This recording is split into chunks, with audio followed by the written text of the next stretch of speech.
Hello everyone, welcome to another episode of Minecraft. It is episode 110, if I am correct about what number episode it is. And do not worry, you do not need an age requirement to view this video. Well, my videos at least, informally. Unofficially, I am allowing anyone to view my videos, okay? It does not matter if you're 5, 6, 7, 8, 9, 10, 11, 12, you know? Because that was when I started watching YouTube, you know? That was when I started. I think I distinctly remember... I don't know about the first YouTube video I watched, but, you know, Smosh and Ryan Higa were the first YouTubers I watched, along with, like, a little bit of Fred, you know? And that was, like, 2007, man. I don't know, 2006, 7, yeah. and as someone born in 2000... which is actually not that not that recent. You know, I was literally under 10 years old when I was watching YouTube. So yeah, I do not care if anyone is under any age watching my videos. You can be like 6, you know, just beware that, you know, I talk about some interesting things, you know, like, if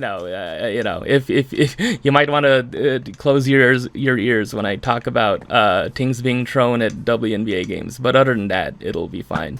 And I hope this verification system will be a thing that is not gonna be too intrusive, but I really do not know. I just decided to make it the intro bit.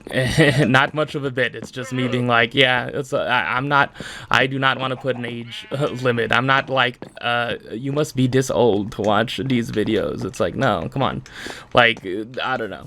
That's the thing. It's like, I don't know. Like, almost all of the YouTube stuff that I was into, that I held strongly in my heart watching when I was like, you know, like 8, 9, 10, all the way through like even like 16, 17, I basically do not watch anymore.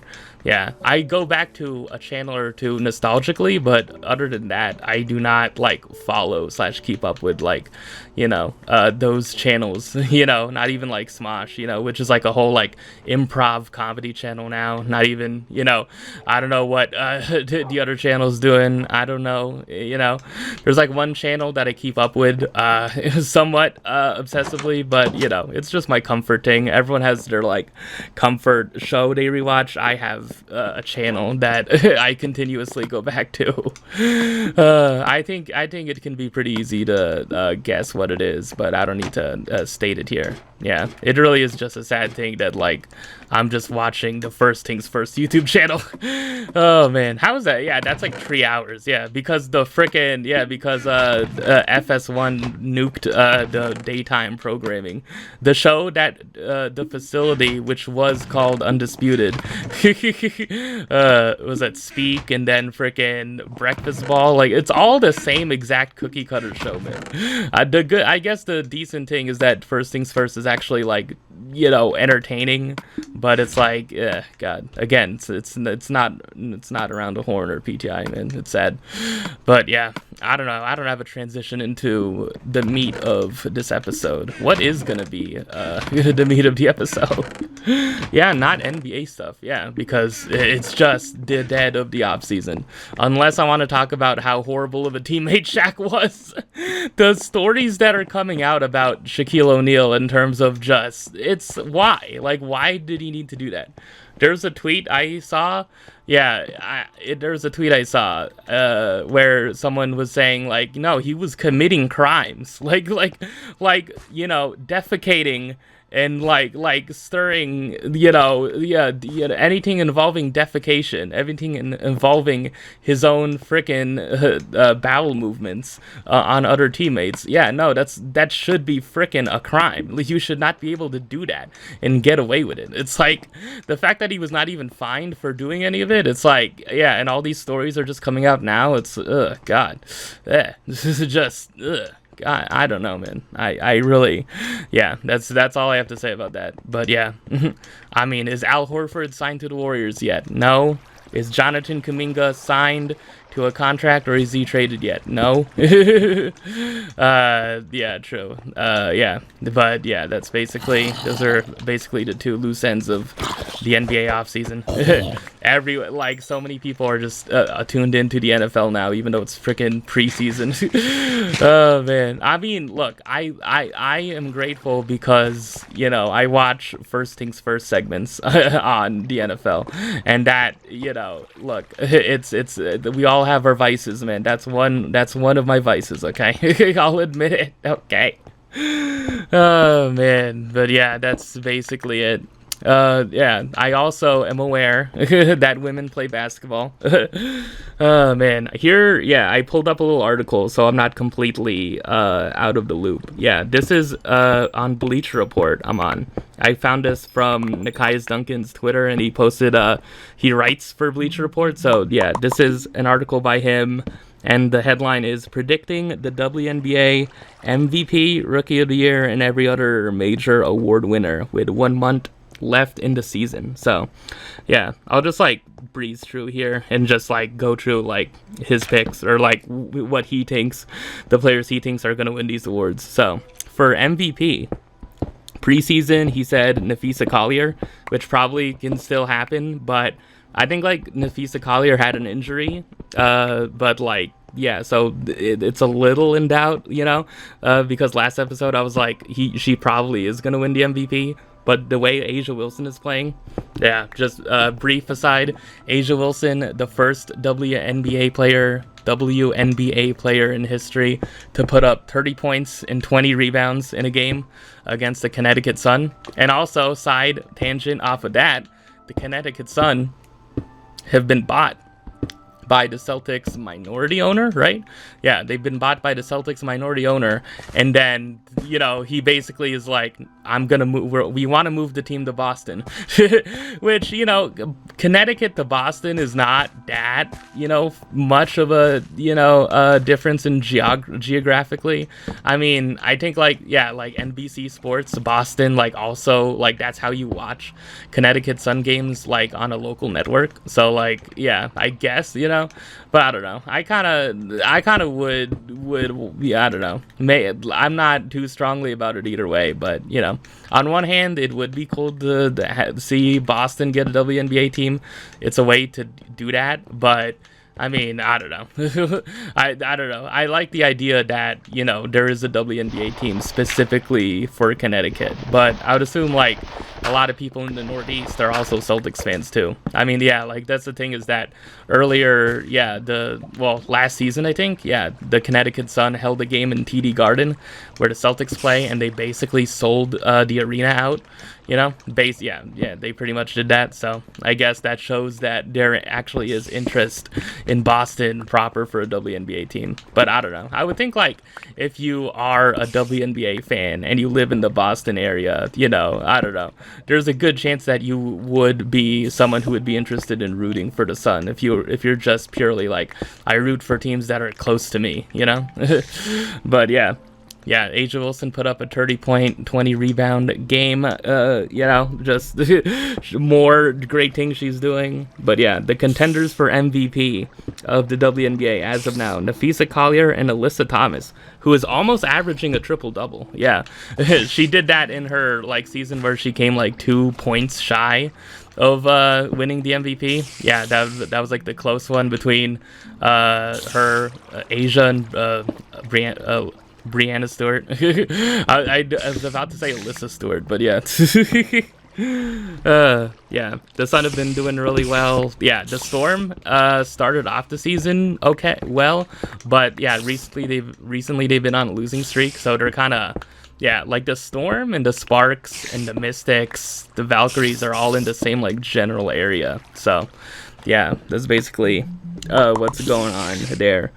So yeah, when healthy, Collier has been the league's best player on what has pretty easily been the best team. Her season averages 23.5 points and 63.8 true shooting, 7.5 rebounds, 3.5 assists. Yeah.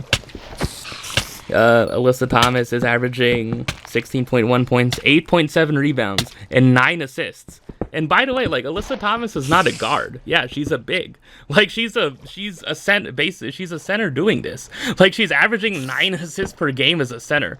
Like, I don't know. Like, yeah, I don't know. I feel like she's like the only like big to put up, one of the only bigs in the W to put up like this high of an assist number. But I don't know.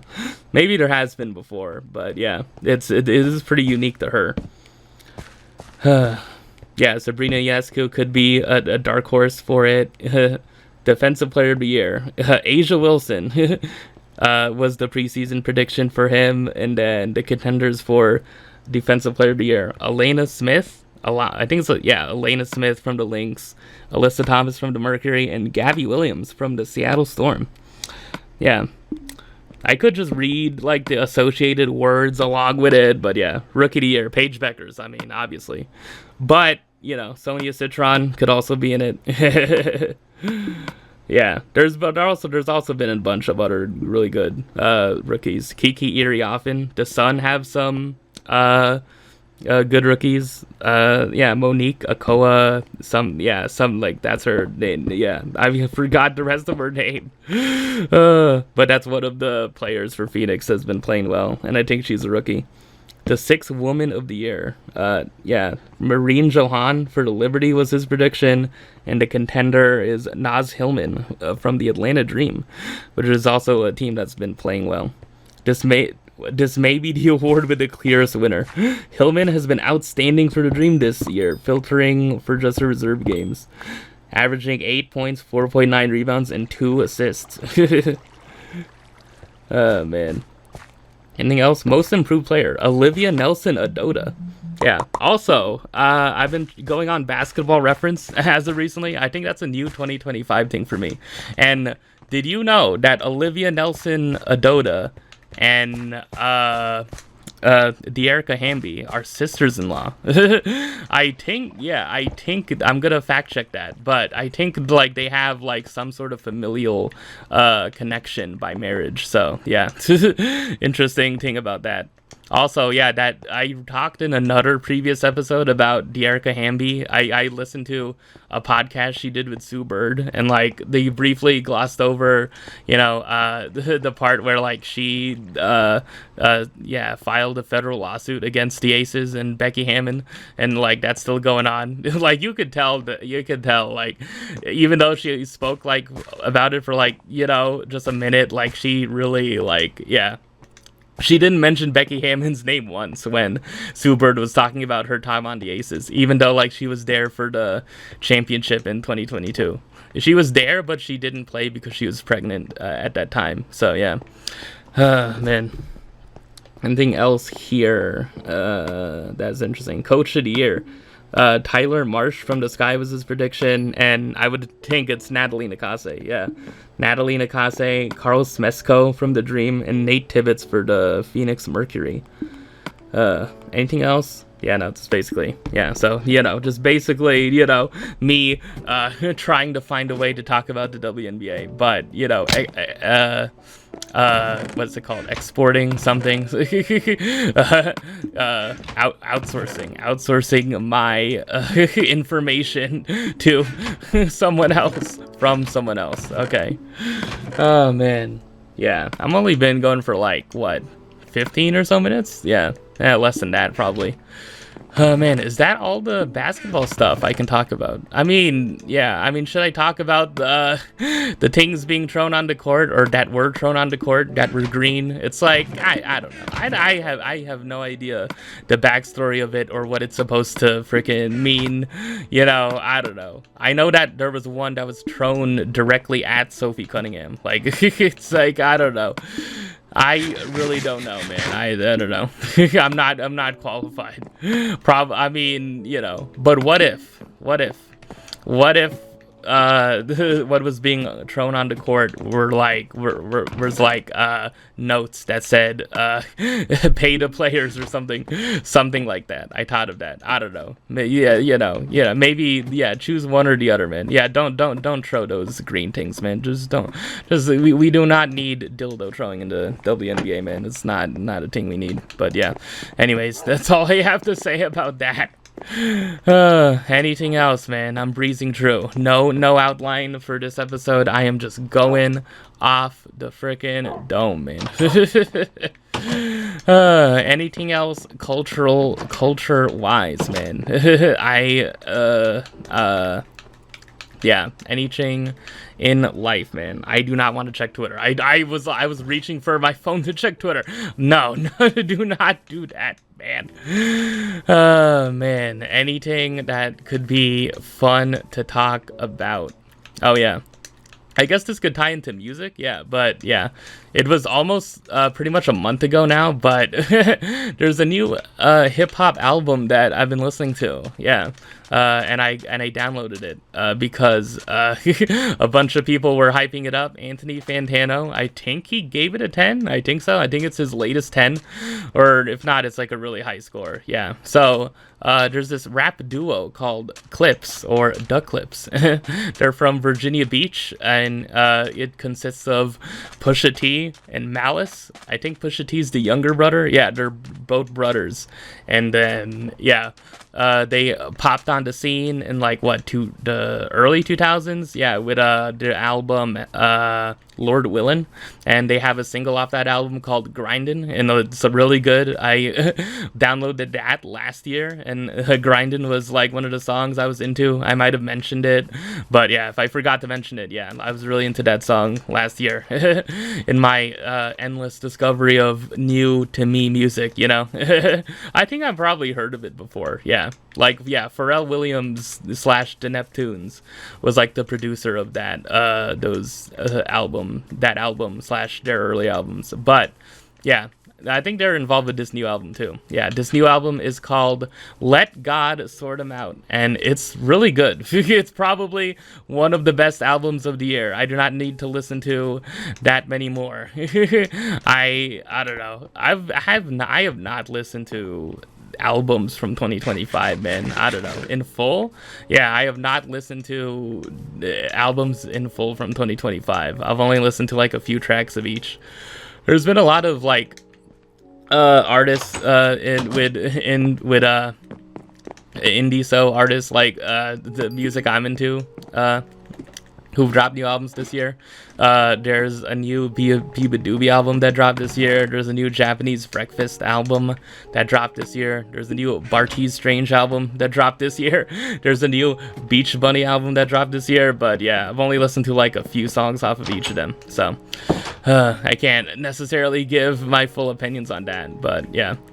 Clips, Let God Sort 'Em Out. It's a really, yeah, I really love the first track, The Birds Don't Sing, which is just them like rapping very tenderly about, you know, their feelings about, you know, their mom passing away. Yeah. And then like yeah, I don't know, the line at the end of like, yeah, I love my two sons was the password to your phone. Oh man. So good, man.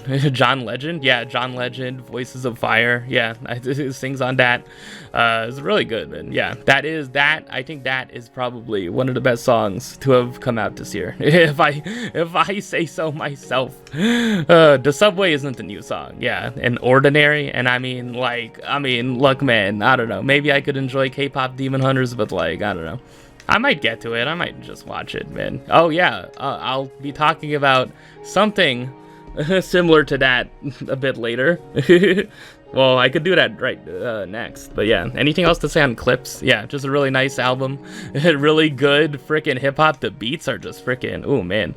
Yeah, like, it's, I don't know, man. They came, yeah, they've been away for a while, but like I think they came back as a duo in like 2023, and like this is basically their comeback album. It's freaking, I don't know, man. It goes, man. Yeah, Kendrick Lamar's on a song, Chains and Whips. Tyler the Creator's on a song called POV. It's like, yeah, no, yeah, also Ace Trumpets, man. Ballerinas doing pirouettes inside of my snow globe. Oh my god, dude, that freaking, ooh. Man, dude, there's some good ass freaking rhymes and lyrics in there, man. All around, man. It's just, yeah, true. It's just, I think that's the kind of rap I'm into, man. Just, yeah, two older guys just reminding everyone's like, yeah, no, we're still here. We're still around. Like hip hop, you know. I don't know. Yeah, I don't know. Like, I feel like in terms of the larger hip hop scene, like, I don't know. The last like new rapper to break out, it seemingly was Ice Spice. Like, I don't know. Like, V's, like, is V's new? Like, I do not know. I just like saw V's name at like end of 2023 or 2024 list for Pitchfork, but like, I have no idea. Like, what is like the new, like, what is it? What have been like new breakout male rappers in the 2020s even? Like, I really do not know. Like, V's is what I can think of. I don't know. Also, like, on older somewhat rappers, like Lil Wayne dropped an album and that was not good. So, oh man, I don't know, man. I don't know. It's just, yeah, whenever I just go back, yeah, I don't know. I'm just not. Yeah, I don't know. I think I might want to have a list segment that can continue on this, but yeah. Anyways, that's basically my thoughts. Yeah, the Clips album, Let God Sort 'Em Out, is really, really good. Probably should listen to it. Yeah. Anyways, what else have I been doing or want to talk about in this Minecraft episode? Oh man, anything bad? Any other loose basketball related thing? Anything? Man, yeah, true. There's been like a somewhat of like Kobe Bryant stand-up like revival that's been like pushed in full force, where it's like there's been like a larger sentiment. I don't know. There's like an All the Smoke clip with Matt Barnes where it's like Kobe was not like, yeah, like, I don't know, something like Kobe was being disrespected, you know, but like ever since he passed away, like now everyone is rushing to, you know, his defense, but like those same people were not the same people who were like praising Kobe when he was alive. I don't know. It's a hard thing. Yeah, it's a hard thing where, you know, like I feel like since Kobe passed away, there has been like a tangible, you know, feeling of people like praising him more so than they would have had he not passed away. But I don't know. Yeah, I guess it's like, you know, Rashad McCants, you know, it's like I just want to make sure Kobe's legacy is protected. I don't want anyone to disrespect, you know, Kobe's legacy, is, you know. And yeah, and that's the thing, is that, you know, I don't know, like Kobe was like, what, yeah, there have been certain lists, I don't know by who, but that have like been like putting Kobe like outside the top 10, which I don't agree with. I don't know. In my limited basketball viewing freaking mind, like I think Kobe is still a top 10 player of all time, you know. But it's like the people who usually have him there, like they're either like the people who have like Bill Russell within the top 10, or like they're like newer people who have like Steph Curry ahead of Kobe. And I'm like, yeah, no, it's like, why? I don't know. That's the thing. It's like Steph Curry, like I don't know. Like it's like, yeah, obviously Steph Curry's like top 15, but it's like ahead of Kobe. Like, come on. Like I don't know. It's a thing. There will always, like, Kobe will always have like that section of like crazy, you know, fanatic people about him that are like, no, he is top 3. He might even be the greatest of all time. You know, it's like there are still people like that. You know, I think Bomani Jones, like he did like a top 25 list of like athletes of the past 25 years. I think he ranked him like number 11 or somewhat. Yeah, somewhere in the teens, or like, yeah, somewhere in the teens. And it's like he compared Kobe stands to Nas stands, you know? And like he just made the point of like, yeah, Kobe was like, it was not like all freaking great for Kobe in his career. Obviously, he has that incident in Colorado in like 2003. Like obviously that's like obviously always going to be a black mark against him, right? In his career. Well, yeah, in his career, even though it was not a basketball related thing, right? Like it's always something that is going to be brought up, you know, and I think it's fair to bring that up, you know, but I don't know. It's like this is there, like, yeah, like, but Kobe, like in 2008, 9, 10, yeah, that was when, you know, he rose back up in status, you know, when winning his 5th championship, right? And like, that was when it was like, no, he could start to get compared to Michael Jordan. But people like Bill Simmons are like, why are you comparing him to Michael Jordan? I was going back and listening to like old podcasts by Bill Simmons in like 2008 and 2009. I don't know. It's interesting to hear him be like not too sold on like Kobe Bryant, like in terms of like, like as soon as he won in 2009 and 2010, like everyone, like the NBA media / whatever analysts started to look at his career differently, but he kind of wasn't on that. He kind of was just like, well, I mean, like he just had a better team around him. Like, why are you trying to make it seem like Kobe changed as a person? And that's why freaking, he was able to become a champion again. It's like his team was just better, but I don't know. Also, like Kobe and Pau Gasol's Lakers, like faced like they faced a lot of 50-win teams. I don't know. And also, I think like Kobe, is like in 09, 10, like he only had like one Hall of Famer on his team, something like that, some stat. I don't know, something. I'm giving the Kobe GOAT Stan case, okay? That's what I'm giving. That's what I'm giving, man. Look, I don't know. For me, I would rank Kobe within the top 10, but not, I could see top 5, but like, that I feel like is kind of pushing it, I feel like he's more like number 7, 8, but, like I said previously, like last year, that he should be next to Tim Duncan, and Tim Duncan arguably had a better career than Kobe, and arguably, was like a better player than Kobe, but, it's the whole thing. It's all the intangibles you have to talk about with him, of like the, his motivation, his drive to win, the Mamba mentality, which everyone, there's been somewhat of a backlash against, I wonder if like the backlash would have still been as strong if he was still around today, though. That's the thing. Like, I really do wonder. I don't know. It would have been interesting, man. Yeah. I mean, I think like the one thing I would know about Kobe is that if he were still around today, he would be vocally like supporting women's basketball, and that's like the one thing that I learning about him since his death is that he actually was like really supportive of women's basketball, man. He really was. Like, he was not one of these, lower to rim people. He obviously was not.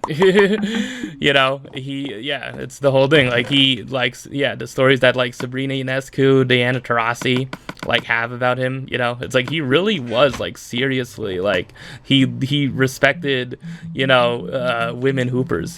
That's the thing that I feel like is a nice green mark, like triple green mark against that can go in his book. That's the thing for me. So it's a nice thing. I said I would not be going into basketball that much, but here we are. Oh god.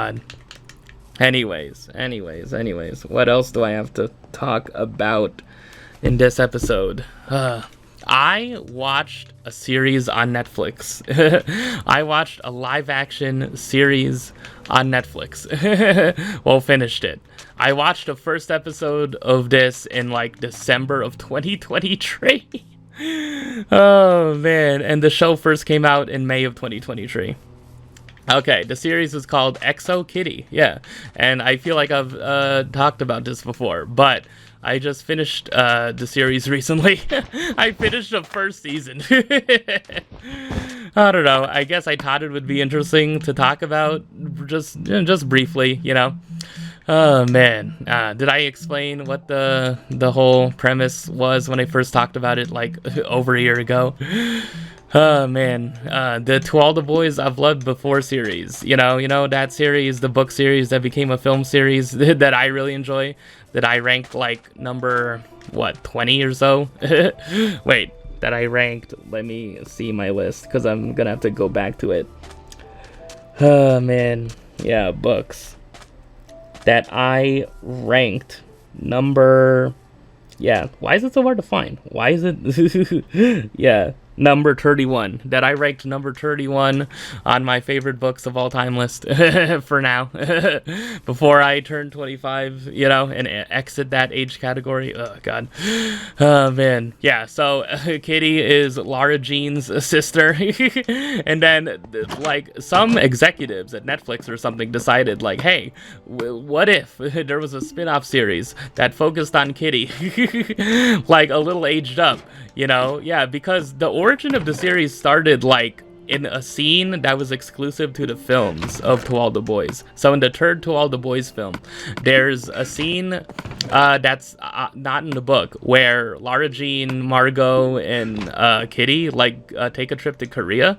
Yeah, and they actually did go to Korea. So yeah, they took a trip to Korea, and then during that trip, Kitty finds some random Korean guy named Dae, right? And then from that point on, in the series lore, Kitty and this boy Dae become pen pals. So through becoming pen pals, they decided they became boyfriend and girlfriend. And then yeah, the premise of the series is that Kitty is gonna go to this international boarding school in Korea called KISS in order to be with Dae, and then also with the secondary objective of like learning more about her mom and Korean culture and her past. Yeah, so there you go. I enjoyed it. I generally enjoyed it. It was I don't know, man. I feel like a lot of people could call it like overly like corny or something, but I don't know, whatever insults people say nowadays to slander Jason Tatum, but I don't know. The Exo Kitty has too low field goal percentage, man. I don't know, something like that. Man, no aura. Nah, Kitty has aura, okay? Kitty in the books of To All the Boys and in the films to a lesser extent, but still, to a fair enough extent. Like, she has aura, okay? She is not an auraless character, okay? But yeah, I don't know. I think like in this series, like it's not. I don't think she's like chaotic in the way she was in the books, but I also the difference is that in the book she was like 12, 13, Well, yeah, 12, and like in this series she's 16. So yeah. Oh man, it's more about like the other stuff, What really sells me on the series, which was when I watched episode like 7 or 8. Yeah, I think it was like episode 7. Yeah, which the premise of that episode is that she goes to a party. I guess like I have to explain so much of the plot too. I don't know. The headline from that episode is that she discovers that she might actually be romantically interested in a girl. There you go. There you go. And the girl's name, surprisingly enough, is Yuri. Like, I know this is a Korean series and not a Japanese series, but I don't know. I wonder if that was somewhat intentional, that the girl character Kitty ended up having feelings for was a girl named Yuri. Man, I don't know. Yeah, I guess what I appreciated about it is that it's not, like it's like trying to be like 0.5. It's trying to be like half of a Korean drama and like half of like just a more like standard like Netflix teen show, like Never Have I Ever or something like that, or Trinkets. And probably not Trinkets, but I don't know. I've watched a fair few, man. I've watched a lot less as time went on, and I got more into anime. Unfortunately, it's not necessarily getting more into anime. I think it's more getting more into reading, but yeah, I don't know. There was a time when I watched those series, I watched a series called Everything Sucks, which becomes important for as like the foundation, not the foundation, but but just like a series where a lot of people first discovered someone. But I don't know. Anyways, back to Exo Kitty. Yeah, I just enjoy. I liked it a good bit, especially for that element of like Kitty discovering it's like, oh man, I might actually be bi or pan or fluid. And she tells this to her dad, right? And like, yeah, it's a nice scene. And then her dad's like, well, I don't know. Yeah, I guess. And then she's like, yeah, I might be failing all my classes. It's like, and he's like, well, all of them? Oh man, I don't know. Yeah, it's like there's like the snooty like tsundere-ish guy, yeah, called Minho, who's like, you know, kind of her rival in it, and then there's Day. Yeah, she gets back together with Day, but by the end, you know, I guess I'm spoiling it, but yeah, so, things happen. There's Yuri, who Day ends up being in a fake relationship with, because Yuri, who's into girls, has this girlfriend who gets sent away to London by her mom, basically. Yeah. And you know, she goes most of the series thinking that her mom is like ashamed, and like she has to keep, yeah, that she can't be herself around her mom. Yeah, she can't be the true self, you know. And that's a whole storyline. And then there's like a B/C plot with like this gay couple, you know. She has a gay classmate, and like he you know, and then there's like a moment where like one of them, Florian, yeah, like like there's like a really fun like scene where like he's like arguing with his parents, right, and he has to speak Greek, and then in the very next second, like he has to speak French. He just switches between the two seamlessly. I don't know. That makes me be like, yeah, I don't know, like knowing really only one language, right? It's like I don't know, man. I really missed out, man. I don't know. Obviously I can learn, you know, I might be trying to do that, but you know, anyways, just monolanguage people, man, like, you know, monolingual freaking people, just really, it just makes me cool. Yeah, it's cool. It's also a thing like reading. Yeah, well, languages are like a big theme of These Violent Delights. Yeah, These Violent Delights. Yeah, where by Chloe Gong. Yeah, where it's just like speaking like Chinese or French or English, you know, it's just a big thing, or even Russian, right? It's just like, yeah, like the languages playing an important part, you know, something like that. I don't know. Yeah, it's a bit rambly, but yeah, anyways, I enjoyed Exo Kitty a good amount, and there's another season of it, and I might watch it. I might get to it. But I guess the real thing is, what actually is the better Jenny Han based television adaptation? You know, what actually is? You know, is it Exo Kitty, or is it The Summer I Turned Pretty? And I really do not know the answer, because I watched the season 1 of The Summer I Turned Pretty, and I don't know. I talked about it. Yeah, I talked about it in a previous episode. It's like, look, the production value of The Summer I Turned Pretty is obviously bigger, right? Like, it's really like this wants to be like a film. Like, every episode wants to be like of the production value quality of like a film, but I don't know. Like, it's like, I don't know, man. It's I like, something in me is like, is just too produced, man. Is just too, it's too shiny, man. It's too sleek, you know? Like, where's like I don't know. I don't know how, I don't know. I don't know. Maybe I am reaching the dreaded point in my life where I'm someone aging out, but like, I don't know. Aging out of like fully enjoying a series like this, but I don't know. As someone who is like avidly freaking watching like a whole bunch of anime freaking throughout the year, I really don't think that's the case, man. I don't know. Yeah, and I still enjoy reading freaking, yeah, books too, involving teen characters. So yeah, man, I don't know. It's interesting comparing Exo Kitty and The Summer I Turned Pretty, where it's like Exo Kitty is just just like a fun like K-drama type series. You know, we're just having fun with it, and then The Summer I Turned Pretty is just like, oh my god, this is like, this is so artistic, man. We are putting so much of Amazon's budget behind this, man. Like, we have these two frickin' like extremely frickin' pretty boys, man. Not to say that frickin' you know, like, it's like there's like a disparity between Exo Kitty and The Summer I Turned Pretty, but like, you look at Conrad and Jeremiah, you know, and then you compare it to, you know, yeah, you know, you compare to Minho, you know, and like, yeah, in Day, it's like, yeah, no, I mean, yeah, I don't know. They might be trying to go for completely different audiences here. I don't know, man. I mean, Like, isn't Jeremiah, like, yeah, I mean, he's Tanner, right? He's definitely Tanner, and he has, like, that blonde, like, type of hair. Yeah, he has, like, blondish hair, but I don't know. This is, oh, man. Any other ways that you could compare and contrast them, you know? Well, Siobhan Vivian, and I think Siobhan Vivian, the author, is actually a part of this adaptation, yeah. Siobhan Vivian, who wrote books like The List and, I think, like, The Last Boy and Girl in the World, I think. Yeah, she wrote a book called A Little Friendly Advice, which is a book I started to first read in 2017, but actually I read the rest of it in 2020, so, yeah. Oh, man, I think she was, like, involved in writing an episode. I have, like, a tweet about it, yeah.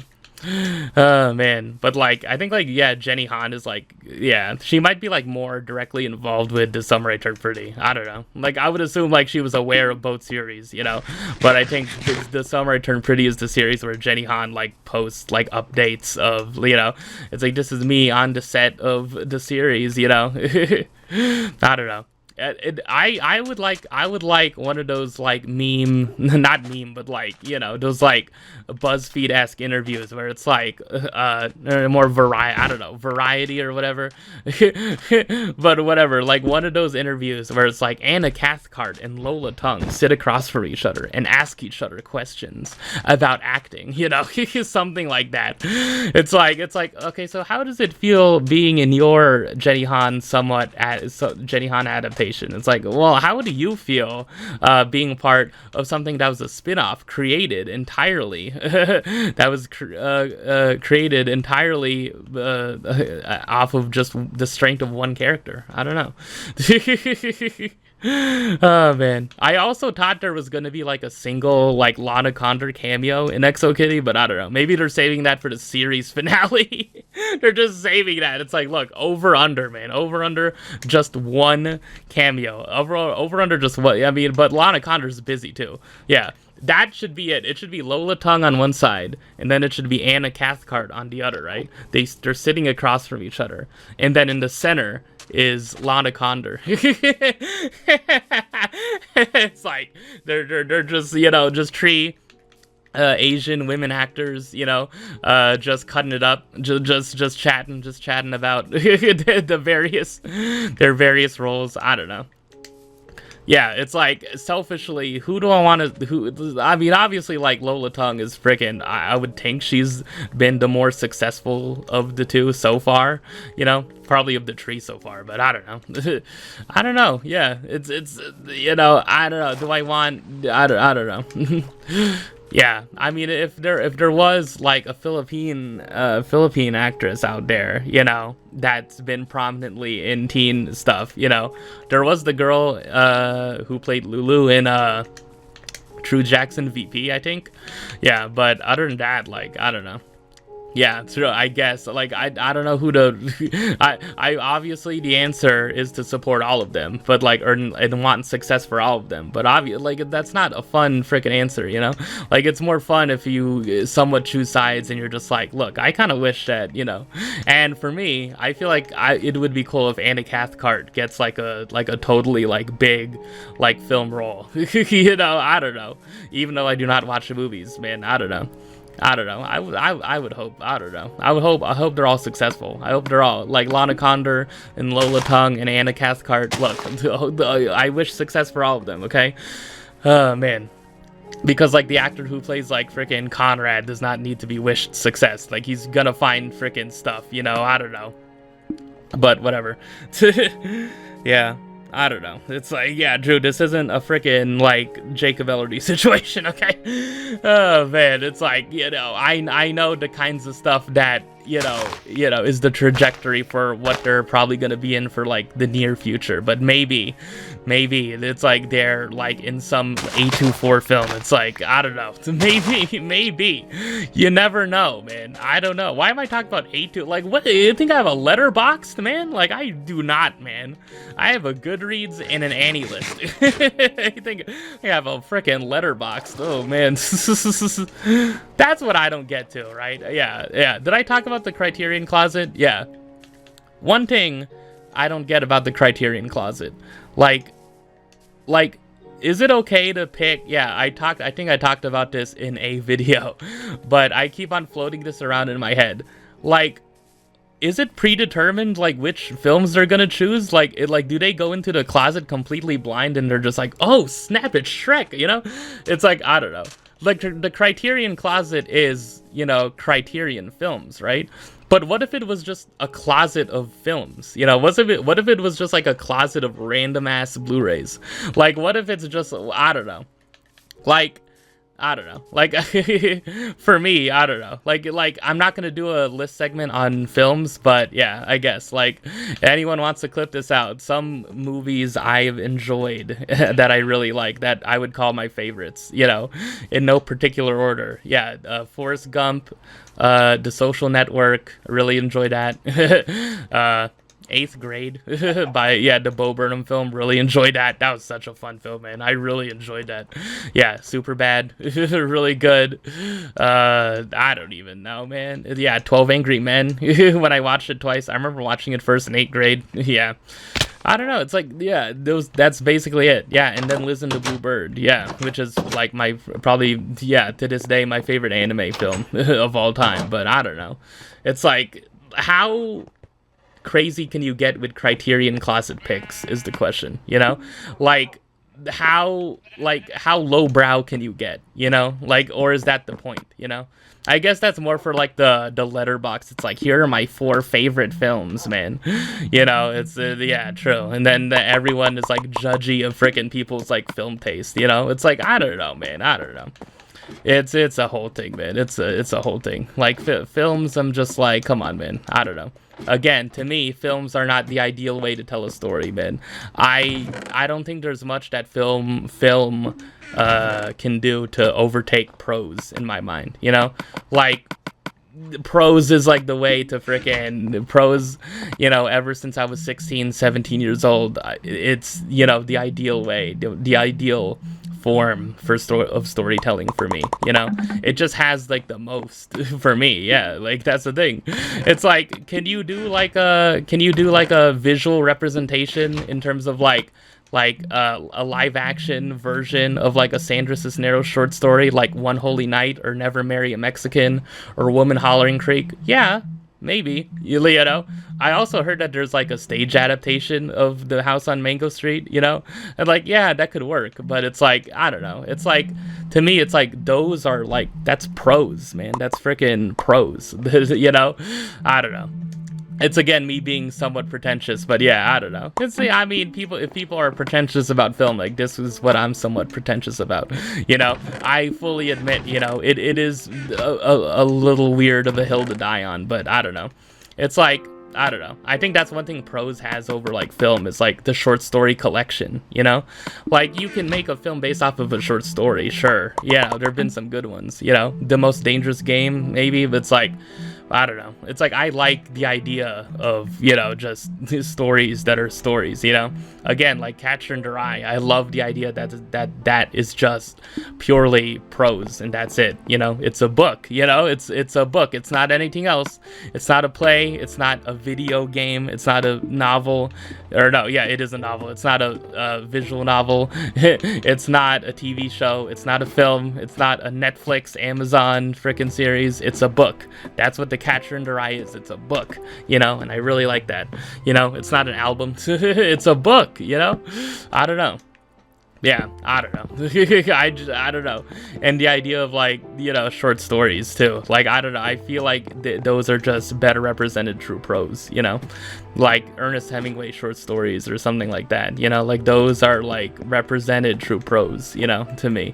I feel like they'll always be, you know, prose will always be the form of, you know, storytelling I'll connect with the most, you know?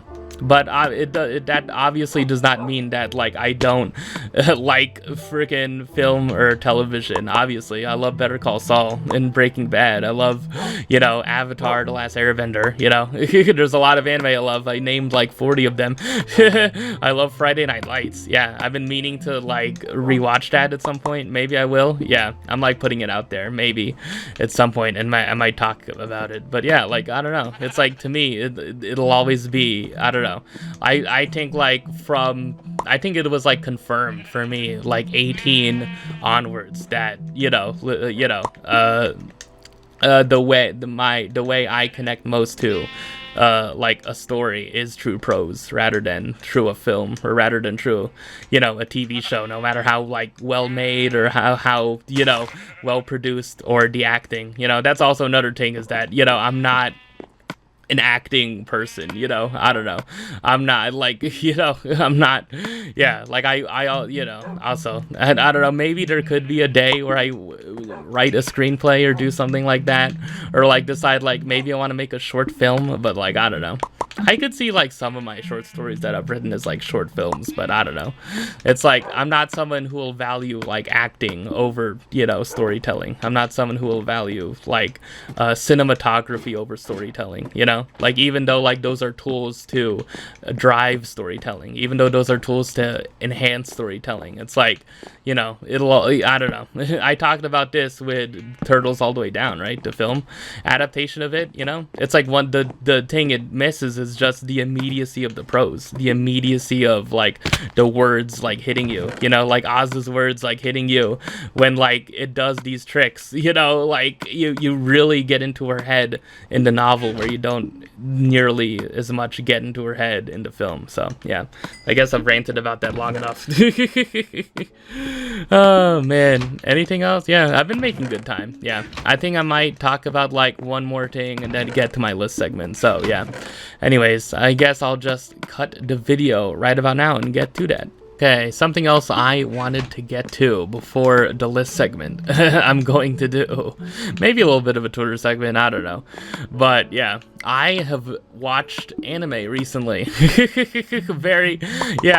mean, I don't know. I do it throughout the year, man. I don't know, man. I am just someone who just watches it consistently. I'm just always watching a series, man. It's just, yeah, it's what I've become, okay? I mean, but I just want to talk about just a couple that I've watched recently. So yeah, one of them, I guess I'll start with the older series first. Yeah, one of them is called Tokyo Ghoul. You might have heard of it, or you might have not, because I don't know. I've been thinking about this series in terms of its relevance, like in terms of like the larger like scope of anime today, and I don't know, I do not think Tokyo Ghoul as a series has been remembered in the way it probably should be, and part of that is just by like the strength of like the adaptation. I think like one of the things that the anime community or like people who are deeper into it than me have said about it is that like the adaptation really screwed up the manga, and like it is just better to just read the manga. But I don't know. Yeah, Tokyo Ghoul is this series. If you do not know, it is about this college student, this naive college student who reads a lot of books. Maybe not as many books as me. He's into like Kafka, Like I have like a Kafka short story collection that contains the Metamorphosis, but like I've never tried to read him. Maybe I'll try to read him this year, next year. But yeah, he's into that kind of literature. He reads, he's like a fresh college student, and then he decides like to, or I don't know, this young woman asks him out on a date, or he goes on this date with a woman, this young lady, right? And then they have a somewhat nice time. She picks at a sandwich, and then at the end of it, they're walking on the street, and then she bites into him. She literally bites into him like a vampire, But yeah, and like the whole twist is that in this world, there's humans and then there are ghouls. And then ghouls are these creatures that are human-like, that look exactly like humans but feast on human flesh. And then they transform and have these weird, like, sort of, limbs and stuff that pops out of them. They're monsters, basically. Yeah, they turn into monsters when the time is right. Yeah. So, yeah, it's about a world, specifically Tokyo, where freaking ghouls and humans are constantly battling, and that's all you need to know. The first season I watched all the way back in 2017, I think. Yeah. I think like all the way back then, which was my junior year of high school. That was like the last full anime series I watched before not watching one for like a whole like year. Yeah, pretty much like a whole year. So yeah, I remember watching Terrace House in the immediate meantime of that. Oh man, so basically I watched the second season of it, yeah, which is called Tokyo Ghoul Route A. And yeah, the second season, the cover poster of it is like the main character Kaneki with white hair and he's carrying someone. Yeah, and at least in the poster, like, you know, yeah, one of the posters of it, one of the cover images for it. So and I think that becomes relevant by the end of it. So yeah, I don't know. I guess I want to talk more generally about it rather than actually give spoilers. I don't know. Yeah, as I was saying, like, I don't know, like Tokyo Ghoul, I feel like the thing people remember most about Tokyo Ghoul is the OP, is that one of the OPs for it is the song Unravel, and like, you know, probably know how it goes, you know, if anyone has like, you know, heard like music from anime, right? It's like one of the most popular anime OPs of all time, right? But I don't know, like, I really feel like it should be remembered more, so, you know, it probably not like I don't know, and like I feel like I don't know. I'm guess I am like kind of speaking about the sentiment that it's legacy, if you were to call it that, has kind of waned over the years. You know, like I think like there was like a tweet that said like there's a lot of people who didn't even know this GIF, and it was like a GIF of like Kaneki trying to eat a burger, right? Because after you get bitten in the world of Tokyo Ghoul, right? After you become a ghoul, human food does not taste good at all. So it's like that's why they have to eat human flesh in part. So like it's like, yeah, it's the whole thing that there's a lot of people who didn't even know that a gift from Tokyo Ghoul was actually from Tokyo Ghoul, you know? Yeah, and like I don't know, that is just I don't know. I feel like yeah, it probably does not have that didn't have as much of a lasting impact as, you know, certain shonen series because of you know, probably I don't know, maybe it is just because it's more of a mature series, but yeah, I think like it's also because you know, it wasn't the best adaptation, you know, like it was either like too few episodes or yeah, something like that. Yeah, but I don't know.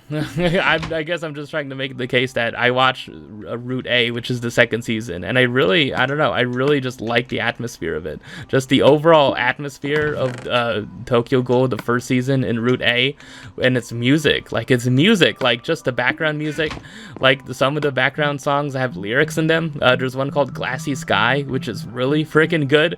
Like all of the songs, I just typed in the Tokyo Ghoul soundtrack, right? And like all of the songs have like tens of millions of views, and like it is not talked about as a series like that, you know. It's not the same, I don't know, man, it's not talked about in the same way that something like My Hero Academia is, you know. It's not talked about in the same way that, I don't know, a similar series, not a similar series, but like a series from the early 2010s, Sword Art Online is. Yeah, don't get me started on that. I've not watched freaking any of it. I've watched like an entry in the franchise, which one, who knows, but yeah, it's like, yeah, it's weird, you know, in the larger anime whatever sphere, whatever, that Tokyo Ghoul, like its relevance is waned and basically almost disappeared in terms of 2025. But I don't know, watching it just felt really nostalgic, you know. I'm just like, wow, like I don't know, it did, man, it really did. I don't know, even though it's 2025 and I'm almost 25, I'm like, man, if I watched this when I was like 16, I would like love this, man. I don't know, probably, you know, I really liked it, but yeah, I probably would be, you know, one of my favorite shows. But yeah, I don't know, it would have like not have been one of my favorite shows as I watched more over time. But yeah, I don't know. Yeah, that's basically all the thoughts I had about Tokyo Ghoul. Yeah, the music's really good. I forgot. Yeah, before I forget, the second season, Route A, is what the second season is called, and the OP for that, the opening song for that, is by this band, whatever, singer called Osterreich. I don't know necessarily what that means, but it is such a freaking beautiful, pretty, like such like a beautiful song, man. Like Unravel will be the iconic song from Tokyo Ghoul, and like there's like another sequel series called Tokyo Ghoul Re, and like there's this band Koshuni that does the OP for that, and that's also freaking really cool. That's also a banger. But I don't know, this OP, it's just for the most of the song, it's just piano and drums and like the female singer's voice, and it's so good, man. It's so freaking delicate and oh my god, it's so good. It is so freaking good, man. Yeah, just look up Tokyo Ghoul Route A OP, or just OP in general, and I would assume you'd find it. It's just so good. It's one of my favorite. It has become one of my favorite opening songs from an anime of all time, I would think. Yeah, it's so freaking good, man. Yeah. Another show I want to talk about is a series that just finished airing. Yeah. In the summer of 2025 season. How is that, you ask? Because the summer season starts in June? No, the summer season starts in July and ends in the end of September. Well, this series is only 6 episodes, so yeah, you can watch it and just binge it in like a couple hours. It's a show called See You Tomorrow at the Food Court, and my god, this is one of the best shows to have come out this year. It's so frickin', it is hilarious, man. It is like it knows what it wants to be. What is See You Tomorrow at the Food Court about? Okay, it is about 2 girls who are best friends, who are close friends. One of them is what is called a gyaru type, where it's like she has like blonde-ish hair, she has like darker skin, and is like wears a lot of makeup or something like that. And then the other is, this like kind of like more talkative like girl who like overreacts to things in a very Japanese way, and like is like like the, what's it called in like Japanese comedy, the boke and suboke routine, basically. Like there's like the calmer, more serious one, Yamamoto, who has the blonde hair, right? And then there's the frantic, crazy, the frantic, chaotic one, who is Wada is her name. And they, every day after school, because they live in opposite directions, they go to the food court. And what do they do at the food court of a mall in Japan somewhere? Why, they just freaking are funny. That's what they do. They just go to the food court and talk shit at the food court.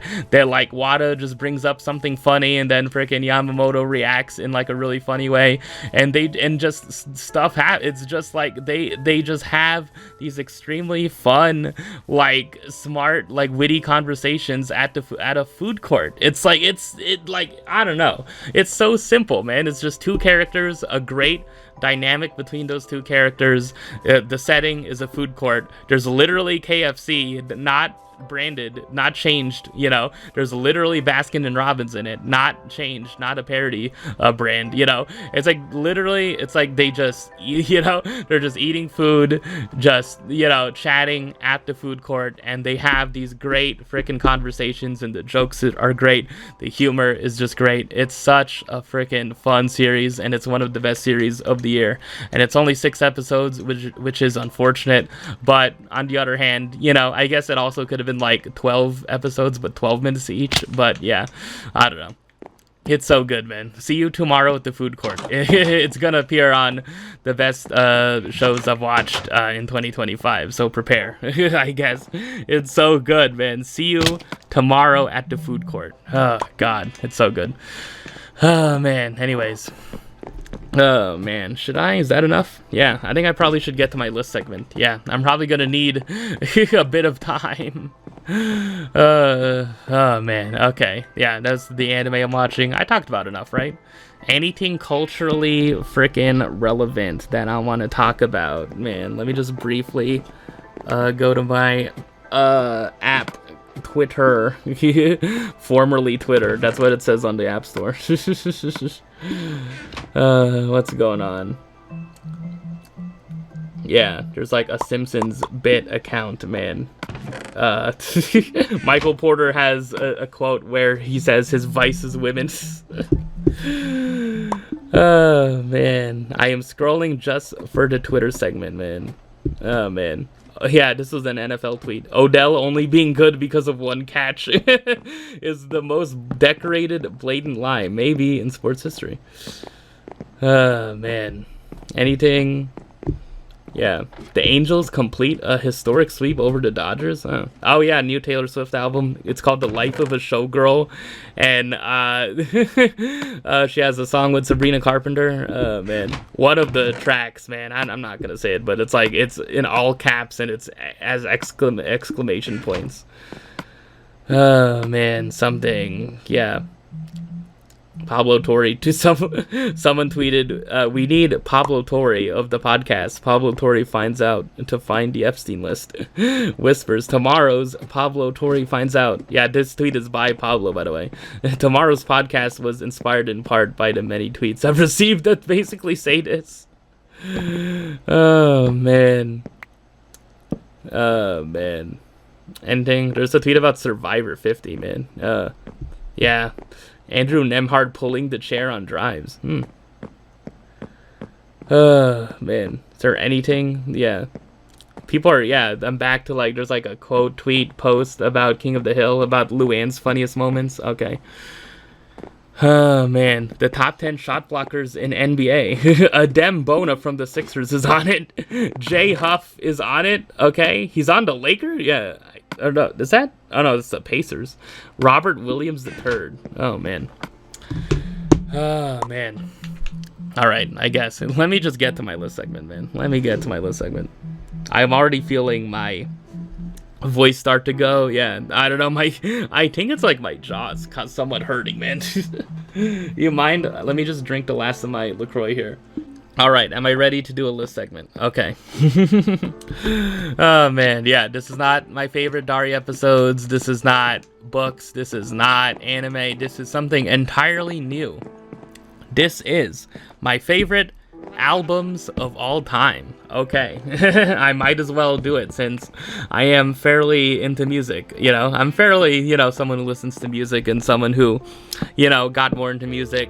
I would say since like 2017, Yeah, probably. Yeah, I think music and like books was kind of the same time for me. So yeah, I chose which things to be, into, and I chose music, and then I have CDs that I'm looking at, over 100 of them to prove it, and I chose books, and then I have just shelves upon shelves of books. It's just, I'm not paying full retail price for them, but a lot of it is thrift books and the bookstore at my library. It's a lot, man. But anyways, man, I think what I want this to be. Do I want this to be a top 10 or a top 20?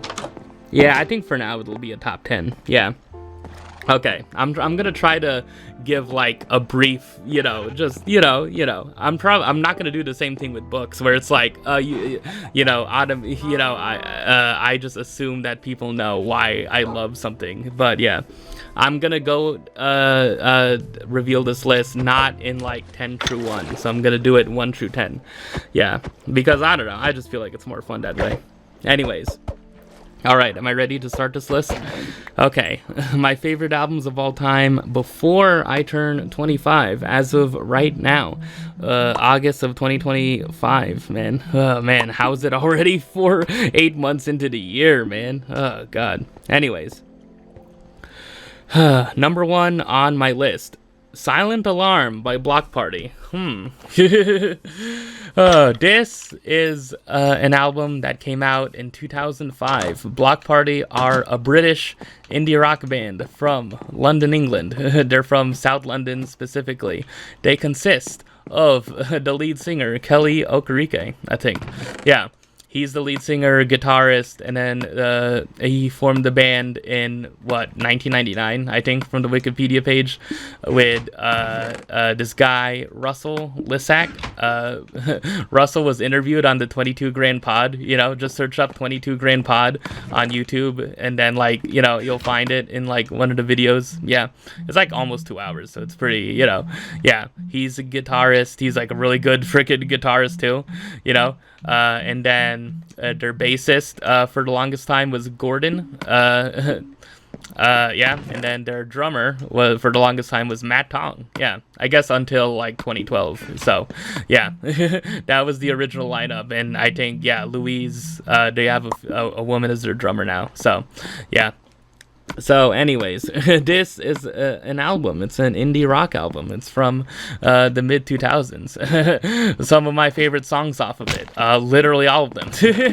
But most favorite, Like Eating Glass, Banquet, This Modern Love, Helicopter, Pioneers, Little Tots, which is like a US exclusive version. Weird. Yeah, weird how Plans and Compliments, Together, just basically every song. Yeah, just every song. It's an album, that's just is just what being young is like, It's just, I think like Kelly described it as like being 21 kind of sucks in this day and age or something. And he was talking about the early to mid 2000s, It's like, and now it's like 20 years later. Is it any better? Is it any better to be friggin' 21 years old in this day and age? Who knows? But yeah, do I need to explain more? I don't know. It's like it's produced by this guy, this guy Paul Epworth, who went on to produce for Adele, I think. I think he produced Adele's 21. So I don't know, it's just an amazing album. It's my favorite album of all time. The guitars on it sound great. I never knew guitars could sound like that until listening to this album. The drumming is immaculate. It's amazing. Like Matt Tong is one of the best drummers alive. The drumming is amazing. The bass is so freaking good. The backing vocals with Gordon, it's so good, man. It's like, Blue Light, also really good song. Like every song. So Here We Are, it's just every freaking song is a banger. Every song is a 10 out of 10, man. Like every song. I didn't originally think that, but eventually I came to think that about like a year or two into listening to the album. This was my favorite album probably since 2018 onwards. 2018 onwards. So it's like, it's been my favorite album of all time for a while. I don't even know what I did not have a favorite album of all time before this, This is when I actually first started listening to albums, like front to back. 2017 onwards is like when I first started listening to albums. And I first discovered Block Party playing the video game. Imagine that, playing a video game. Tony Hawk's American Wasteland, where this was on the soundtrack. Like Eating Glass was on the soundtrack. So thank you to that game, and thank you, I would have discovered it eventually, baby. Maybe I would have discovered them from Guitar Hero or something else. But You Sound the Alarm, just one of my favorite albums of all time. My favorite album of all time. It's just amazing. I love it so much. There you go. Have I said enough about it? Yeah. Okay. Number 2. Like, there's somewhat of a gap between number 1 and 2, but I think it's like closer than I would think, though, right? Number 2 is also by a British indie rock band. The band is Foals, and the album is called Antidotes. It's their debut album from 2008. And this was also an album I discovered in 2017. How did I discover Foals? Well, there's also this video game called Life is Strange, and Life is Strange came out in 2015. And as I showcased in my illustrious Let's Play that took me however many years to complete, one of their songs, Spanish Sahara, is on the soundtrack to that game. So, if you choose the correct ending. But I don't know. This is the album before that, so this was their debut from 2008. It's a math rock basically, right? It's like, it's so just freaking nerdy is the term I use to describe it. The first song is called The French Open, and the way it starts, like, I don't know, like math rock, I don't know, I don't know that much about math rock, but like one thing about it that signifies the genre is that using like weird time signatures, not traditional like 4 beats, like 1, 2, 3, 4, like that, like how most like pop songs are, but I don't know. It's like, why do I love this album? Because it's just, just the rhythm of it. The rhythm section, the drums. Jack is their drummer, right? Yanis is their lead singer. He's part Greek. I think, like, who are other members of the band? Jimmy is the guitarist. Jack is the drummer. Their bassist for a while was Walter, right? And I think he left. He might be back in the band, but I don't know. Yeah. And then Edwin plays keys, plays the keyboard in that band. So yeah, I don't know. Favorite tracks off of the album. Yeah. First one, Red Sox Fuji, the third track. Just the drum intro on it. Yeah, just like how it gets to the chorus. You know, oh hell no. You know, it's like it's so good, man. Yeah, balloons. There's this thing called. It's like the lyrics aren't exactly lyrics. You know, it's like they're just like phrases. Yanis just shouts. You know, it's like it's very shouty. You know, but like that's the thing. Like in Fool's later albums where Yanis like, you know, tries to be more of like a lyricist and like, you know, write like more thought out lyrics and like sings them rather than shouts them. But like I love this style of just like he's just shouting like, you know, yeah, electric shocks no on like big love, or he's shouting like it's just another hospital on Electric Bloom. It's like I don't know, just yeah, there's definitely techno influences on the album and it's really good. Yeah. And that's why it's my second favorite album of all time. This channel is called Antidote Alarm, and I think it's probably going to remain that way. I don't know. It's probably going to remain that way. I like the idea that I just have a channel name that I keep, you know, and it's like, why is the channel called that? Because sound alarm, antidotes, you know.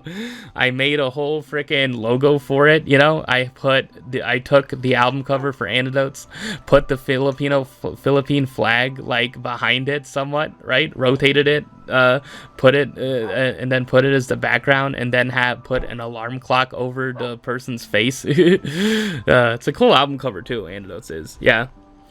So basically, that's my number 2 album of all time. Yeah. All right. I don't know if I should get through these faster or not, but yeah, I'll do what I can. You know, it'll only be a top 10. Number 3, Local Natives. The album is Hummingbird. Yeah. Man, so this album came out in 2013. This is their second album. Their first album was called Gorilla Manor, and that's also on this list at some point.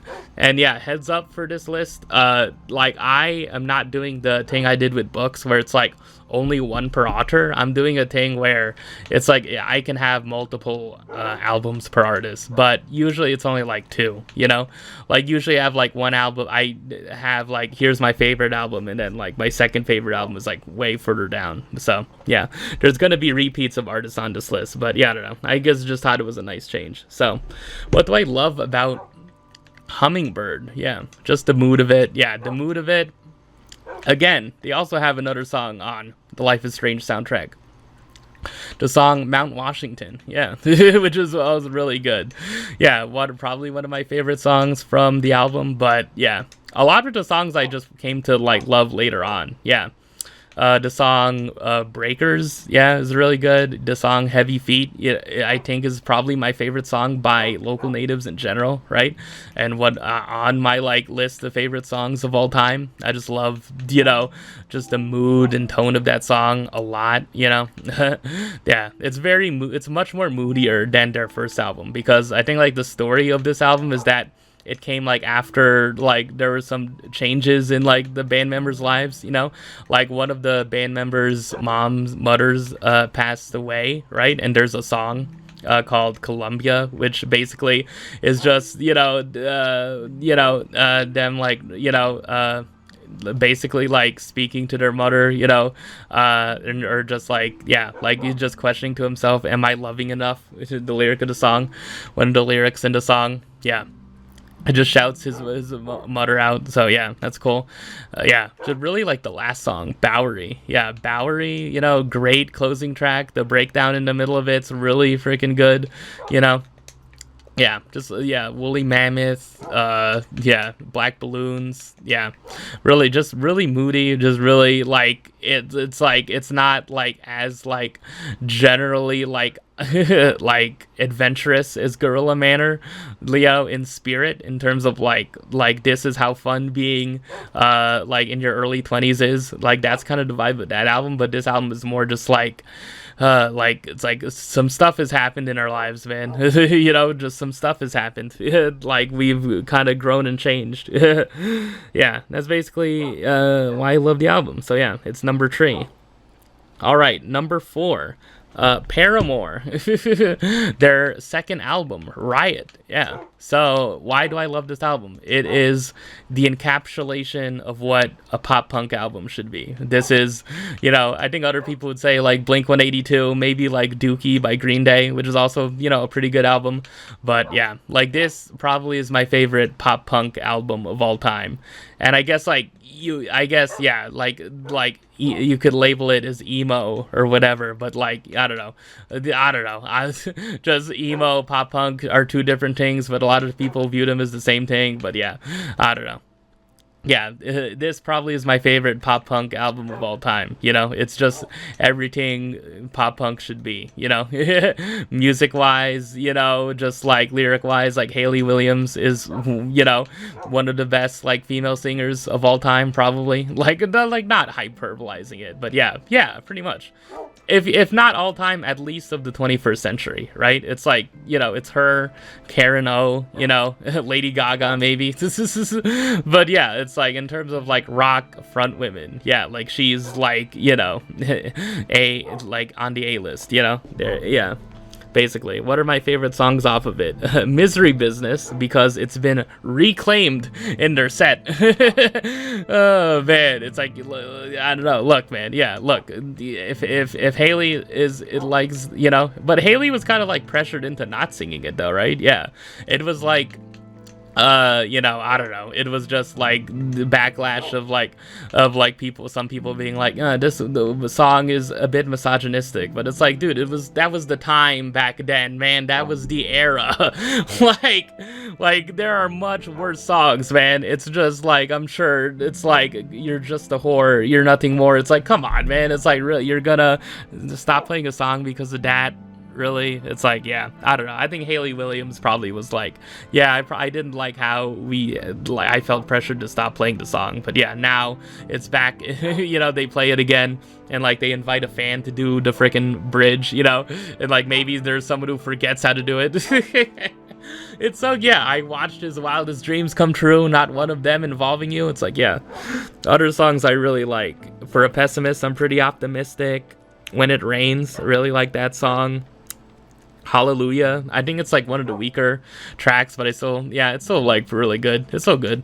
But yeah, Fences, Crush, Born for This, just bangers. It's just straight up, it's pop punk at its finest. That's why I love it. Okay, number 5. I said there would be repeats on this list, right? Didn't expect to see a repeat so soon, but here we are. Number 5, Block Party, again. Their third album, Intimacy. Oh man, I could take 2 hours to freaking talk about this, but yeah. Anyways, there's like a video I linked in like episode 20. The episode is called In This Essay I Will, and I think like I talk about a video uploaded by this YouTube channel, Balloon XM, and the title of the video is Silent Alarm is the best Block Party album. And like the whole point of that video, when you click on it, is that the guy argues that no, it's not. It's actually Intimacy. And yeah, like pretty good case, you know. I maybe don't agree necessarily, but I do agree that Intimacy is just an amazing album. And it's like, I don't know, I just do not think Block Party get enough credit for this album. They do not get enough credit for the pivot they did. And like within 3 years, like 2 years basically, of just like becoming like an almost fully electronic frickin' first band, right? Just like, I don't know, it was mostly like Kelly's decision, because like he's the primary, like he writes all the lyrics, and like the sound is usually just his choice of like where the band wants to go, right? I think like that was like a point of contention with like Matt and Gordon, and like why they eventually left the band, right? If you listen to Matt Tong's like interview on the 22 Grand Pod. But yeah, like this album is just so like, it's just, I don't know, just the way like every song is, you know, like Aries, you know, Aries with like how chaotic those drums sound, right? It's like, yeah, like Sound Alarm, like the chaos was organized, you know, but in Intimacy the chaos is just, it's all over the place, it's all in your face. But it has these extremely freaking chaotic songs like the beginning and like the breakdown on Aries. It had like in like Trojan Horse, you know, but it also has these extremely, you know, intimate, tender moments like Signs, yeah, which is about someone, yeah, dealing with someone passing away, or Biko, which is, you know, about, you know, trying to care for someone with cancer, right? Like it's like loving someone so much and like being like, if I could eat your cancer, I would. It's just such a, yeah, it examines intimacy in all its various forms. It's like in like the most like rawest form and like the most tender form, you know, like I think like Mercury is about, you know, having like one night stands, you know, like Trojan Horse is about, you know, not being as into a partner as you once were before. Like, I don't know. It's just, yeah, just the, I don't know, man. The bonus tracks on it, you know, which thankfully my version of the album came with, Your Visits Are Getting Shorter. One More Chance, you know, especially Letter to My Son, you know, it's like, oh my god, dude, it's like such just, I don't know, it just, it's like, come on, anyone who says like, I don't know, I don't understand people who are like, like this album kind of sucks, man. It's like, no, I don't think anyone has necessarily said that. I do feel like there's been people who've been like, I like the album, but I don't know. It's like, they definitely view it as like weaker, significantly weaker. And you know, there's a lot of people who still have the sentiment of like, you know, Sound Alarm has, you know, Block Party never made an album as good or even half as good as Sound Alarm. And it's like, that's such a false statement in my opinion, man. It's like, this album is brilliant, man. Like, I don't know, it's not the best album of all time, but it's like, it's one of the best albums of the 2000s, I feel like, to me, in my opinion. It's like, it's a really good album, man. It's really good. Like, Block Party should be remembered for more than just Sound Alarm, and like, this is exhibit A as to why, you know, like, it's just the songs, the different choices. Yeah, Zephyrus, you know, which like I wasn't initially into when I first listened to it, but like just like the production of it, just like how different it is to every other song they put out. It's like, I don't know, man. I don't know. There's just something to, you know, I don't know. I just appreciate the fact that like it just does something so freaking different, you know, like, you know, Radiohead-esque, you know. It's just like they pivoted so freaking hard, you know, and then like by their next album 4, it's just like, okay, screw that, you know. It's like, okay, we went to a little too electronic there. It's like, we want to be a rock band again, you know. And now like Alpha Games is like a little electronic, like it channels like a tiny bit of intimacy, but yeah, like I feel like it's just singular in their discography of just, it's such a freaking massive turn. And like, I don't know, man, it's just, I don't know, I guess like Yeahs had its blitz, but like that was so much more focused, you know. It was just, you know, they were songs but just dance oriented. But like, I don't know, the way Block Party did this shift, you know, on their third album, man, just so different. Oh man. Okay, I guess I have to get through this a bit faster. Number 6, Passion Pit, Gossamer. Yeah, they're the second album from Passion Pit, which is really just Michael Angelakos. It was like a band in like the first album, but yeah, it's just Michael Angelakos. It's, you know, pink, it's glittery, it's indie pop at its finest. It's so good. It's, you know, just Michael Angelakos going through stuff, you know, him explaining, him just singing about just his, you know, somewhat his mental health issues, somewhat his love of his then fiance, right? And just like the things that were going on around that time, right? He had an apology song, right? He had a song that was like an apology to his then wife, where on the next album, Kindred, called yeah, I'll post the name of the song, but yeah, it's just like, it's like, I'm sorry for putting you through that during the last album cycle. But anyways, yeah, my favorite songs off of the album, yeah, Cry Like a Ghost, It's Not My Fault, I'm Happy, Take a Walk, which was used in a Taco Bell ad, funnily enough, I'll Be Alright, obviously, yeah, Constant Conversations, it's like that R&B influence on it, yeah, it's like really good. Oh man, okay. Number 7, Arctic Monkeys. Whatever people say I am, that's what I'm not. I mean, it's an indie rock classic from 2006. What more else do you need to say? Like, I think, like, for the people who are into Arctic Monkeys for, like, the popular tracks off of AM, like, I don't know. I wonder if, like, any of them have, like, been like, okay, what's their first album, though? And they listen to this. It's like, ah, shit. You know? Yeah, it's my favorite tracks off of the album. Yeah, Bet You Look Good on the Dance Floor, Marty Bum, which was voted as a landfill indie song in a Vice article. Oh man. Yeah, Fake Tales in San Francisco. Yeah, From the Ritz to the Rubble, When the Sun Goes Down, which is about a stripper, I think. Or not a stripper, no, it's about an escort. That's what it's about. Yeah, scratch that. It is really good. Yeah, I think it's Arctic Monkeys' best album. Yeah, musically, I think it is. Even though creatively, they've done a lot more than this. You know, putting out Tranquility Bass in like the car. It's like they want to be more not just straight up rock anymore. I guess they're done with that. They're done. They pronounced that they were done with it by AM. So, oh man. Number 8, Two Door Cinema Club, another UK band. Tourist History. Okay, this is an album that is just a lesson in like production. You know, it's like, do you want to know how to produce just tight, like Tree in a half-minute indie pop, indie rock songs? Here you go. Do you want to know how to make frickin' riffs? Here you go. Like, this is just a riff-filled album. Undercover Martin, you know, like, What You Know, I Can Talk, you know? It's like, yeah, there's a good electronic undercurrent to it, but like, I don't know, like, one thing Two Door Cinema Club does extremely well on this album is that they riff, man. They have guitar riffs for days. Cigarettes in the Teeter, man. The riff on that, man. Come Back Home, you know. It's like, yeah, Costume Party, you know, which is a bonus track that I got into around like 2023. Yeah. Eat That Up, It's Good For You. The first line is like kind of like, what? Makeup? You look better. You look better if you wore less makeup. I don't know. But yeah, it's just like, yeah, pretty much every song is a banger on this, you know, pretty much.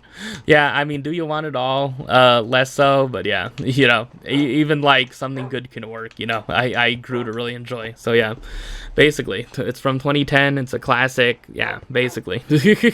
I don't know, it's just, after seeing them, it's like, yeah, it's obvious why people love those songs, why they're just so tightly made, it's so great. Number 9, The Strokes, Is This It? Yeah, do I need too much of an explanation as to why I love this album? Yeah, it's just the New York early 2000s indie rock album, you know, along with Interpol and the Yeah Yeahs, but like this was like the first one, obviously, you know. It's, you know, The Modern Age, yeah, I was about to say Reptilia, that's from their second album. The Modern Age, yeah, Soma. Yeah, Hard to Explain. Yeah, Hard to Explain is probably my favorite song from The Strokes. Probably like right next to The Adults Are Talking from The New Abnormal, which came out in 2020, just 5 years ago. Yeah, just you know, the guitar sounds. Julian Casablancas' voice sounds like it's through a freaking can opener, but that's the appeal of it. It's what freaking officially was like, no, new metal. Ugh. It's like, fine, this is the cool music now. This is the cool music that people are listening to now. You know, it's The Strokes. It's New York City. It's guys in leather jackets and skinny jeans. You know, Fab. You know.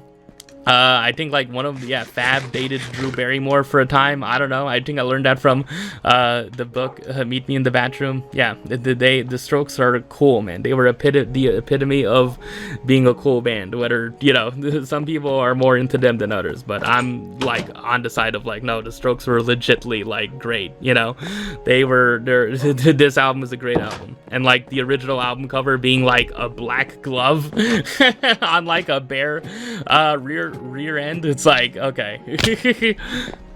I don't know. That's the more iconic one, though. I like the one with like the like subatomic particles. I'm just like, yeah, I don't know, not as iconic. But yeah, okay. Number 10, the last album I'm going to talk about for this list segment. I really need to carve out more time. The Naked and Famous, Passive Me, Aggressive You. This is from 2010. They're a band from New Zealand, and I've talked about them previously. I made 2 AMVs using the Naked and Famous' songs, neither of which are from this album, but yeah. This is probably the epitome of like the kind of like indie pop / rock music that I love, you know, just like emotive, electronic. It has like that electronic like undercurrent tinge to it, you know. It's like like I don't know, like they produced it themselves. Yeah, that's one thing I learned about it later on in an interview with them, is that they produced it entirely themselves. It was not produced by anyone else. So yeah, Gordon Raphael produces this, by the way. Yeah, if anyone wants to know. Yeah, and I think Jackknife Lee produced Tourist History. Yeah. I don't know all the other producers for the other albums I talked about. Yeah, Michael Angelakos probably was heavily involved in Gossamer. There was another guy there too, but yeah, he kind of steamrolled over him. Yeah, but like the Naked and Famous, yeah, they just make the kind of music that I just love. It's very intensely emotive, you know. It's like, you know, big, you know, has the feeling of like being youthful, you know, Punching in a Dream, Young Blood, you know, but also the other kind of experimental kind of ish tracks like The Sun. It's just very weird, you know. At first, you know, like has that like synth like guitar rip like in the middle of it. Jilted Lovers, when it like dips out and comes back in, you know. Yeah, No Way, you know. It's like, yeah, that is like the big moment of like the breakdown on it, like the synths, when the synths and the freaking guitars come in, you know, and the keys come in, like I don't know. And also like Alyssa and Tom, you know, the 2 singers in the band, just working off each other so well, man. Like this, I don't know, they're just they work off each other so well. I think it's more like exemplified in their second album, in Rolling Waves, you know, but I don't know. It's like, yeah, it's just the kind of music I enjoy. I do love it, you know, and I think that, yeah, that's why it's number 10 on my list of favorite albums of all time. Yeah, I think I talked about each one long enough, right? Yeah, those are my favorite albums. You know, there's gonna be repeats, so I don't know if I'll just like continuously do like 11 through 20 and then 21 through 30 in the next 2 episodes, but I don't know. Yeah, if I don't have anything else, yeah, I think this will probably be the next type list segments I do. So yeah, those are basically my top 10 favorite albums as of now. So yeah, that's basically it for this episode. So yeah, thank you very much for watching, and see you on the next one.